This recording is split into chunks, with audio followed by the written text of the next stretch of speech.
আজকের মজার গল্পটি গোপাল ভাঁড়ের ডাল। বাজারে ডালের অভাব।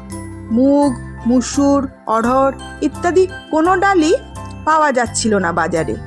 ঠিক এই সময়েই গোপাল ভাঁড়ের গুরুদেব শ্রীমৎ স্বামী 1008 ছোবলানন্দ গিরিভূমি মহারাজ এসে হাজির হলেন গোপালের বাড়িতে। গোপাল স্বামীজিকে যথারীতি আদর আপ্যায়ন করে জিজ্ঞেস করল, প্রভু আজ কি সেবা করবেন? গুরুদেব বললেন, ভাজাভুজি, ঘন্ট, আলুর দম, ডাল আর দই মিষ্টির ব্যবস্থা করো। গোপাল মাথা চুলকে বলল, প্রভু ডাল বাজারে পাওয়া যাচ্ছে না, ডালের বদলে ছানার ডালনা রাঁধতে বলি? গুরুদেব তা শুনে হেসে বললেন, বেশ বেশ, ভাজাভুজি, ঘন্ট, আলুর দম, ছানার ডালনা আর ডাল হোক।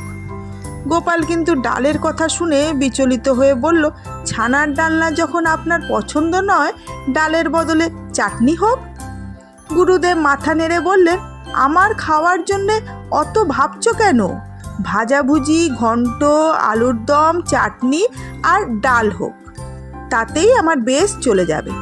এবার গোপাল মনে মনে চটে উঠল, কিন্তু গুরুদেবকে তো আর কিছুই বলা যাবে না। সুতরাং মনের রাগ মনে রেখে বউকে গিয়ে বলল, গিন্নি বাজারে ডাল নেই, কিন্তু গুরুদেবের তো ডাল চাই। তুমি এক কাজ করো, গুরুদেবের জন্যে তুমি ছানার ডালনা না করে ছানার ডাল করো, বুঝলে?